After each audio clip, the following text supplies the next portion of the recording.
I've been able to hear that nearly 300,000 U.S. service members have been deployed into the region. And we can see right here another clip showing the arrival of more U.S. forces on board C-17s. These actually appear to be airborne forces that are being moved into the area of the Middle East. And once again, it's a fairly interesting thing to see that such a large number of forces is being moved into the area at this point. Hello everybody, welcome back to Starkey Farmstead. So my name is Samantha. Welcome to my home. So, as you guys can see, we worked really hard today getting the no-till covered. That took like an hour and a half with 3 people, almost an entire round bale of hay, but hey, it's worth it, right? Because it looks like we are possibly fixing to enter serious war with Iran. I have not heard YouTube stole my money. What does that mean? They said that my content makes liberals cry. Therefore, they won't pay me for it, even though you have to watch commercials.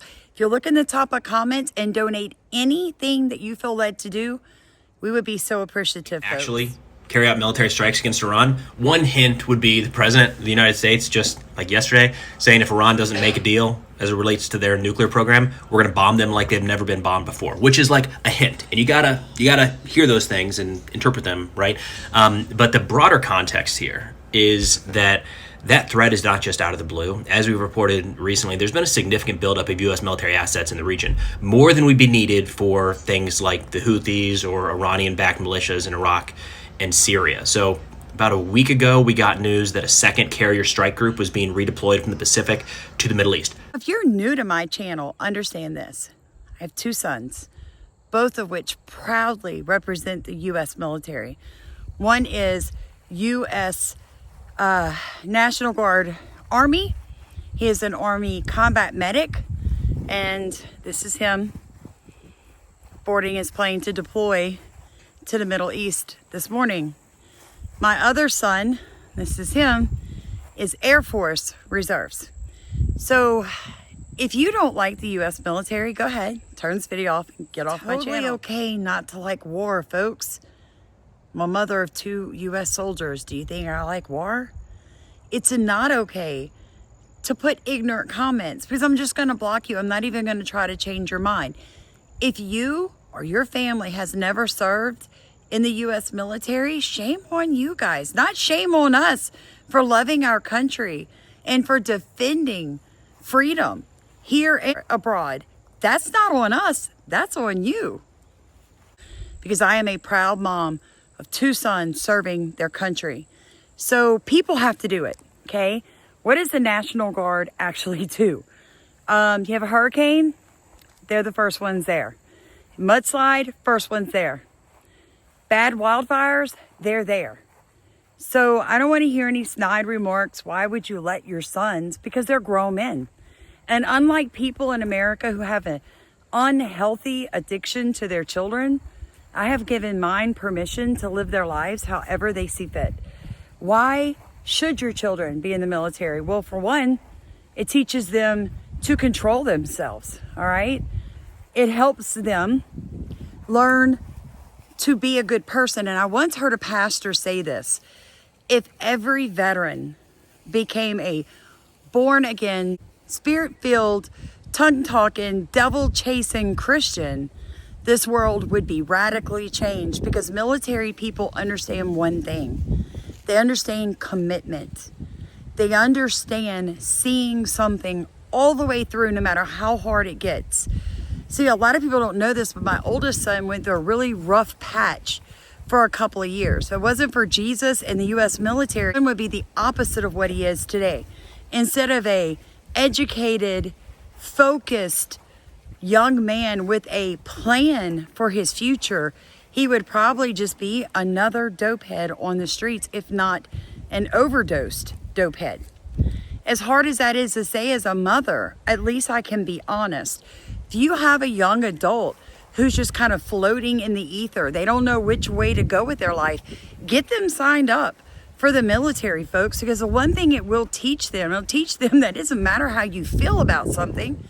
If the job needs to be done, somebody's got to do it. And in the military, boo, you are the somebody. The thing I don't understand is why so many Americans do not understand that Iran does have nuclear bombs.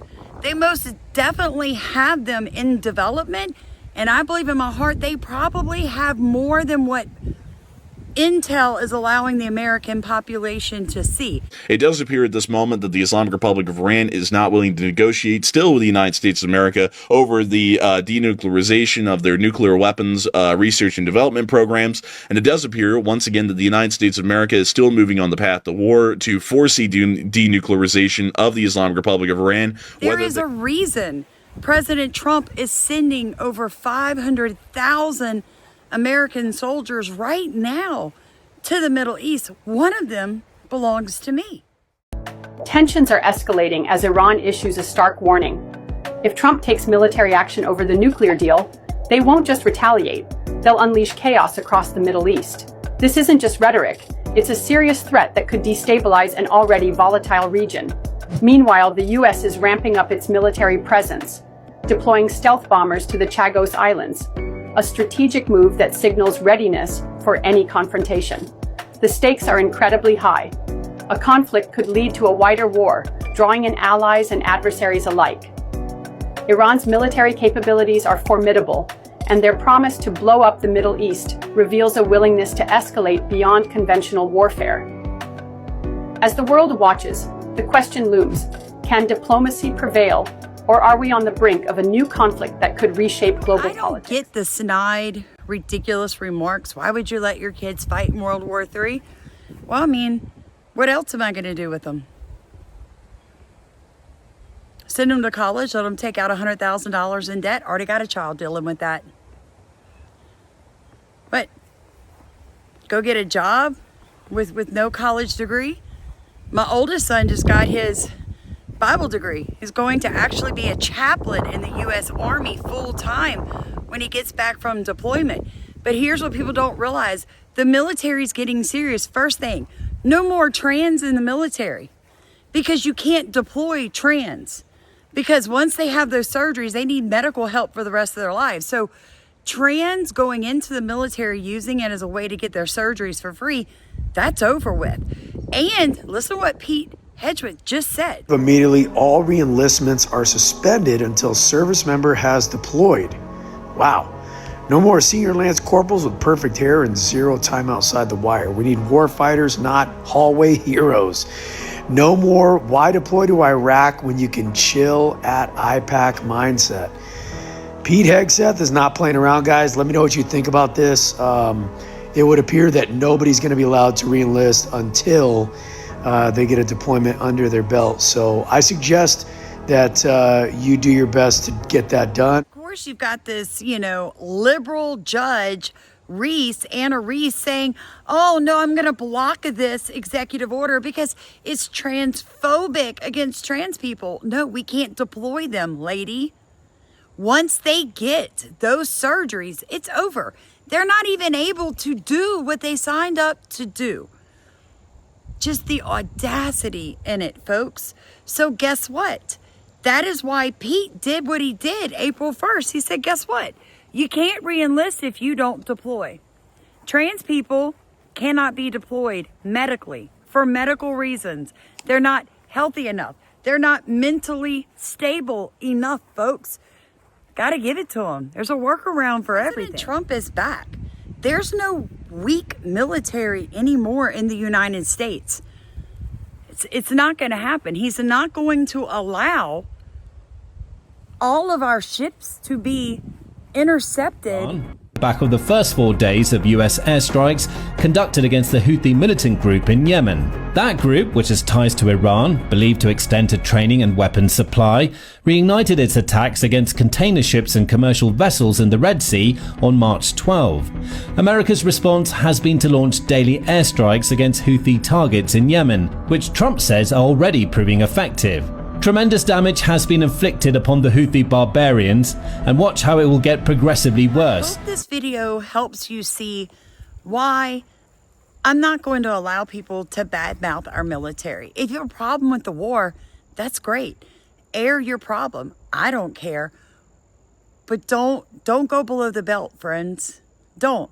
Because if it was your child going to the Middle East, you'd feel really different about it.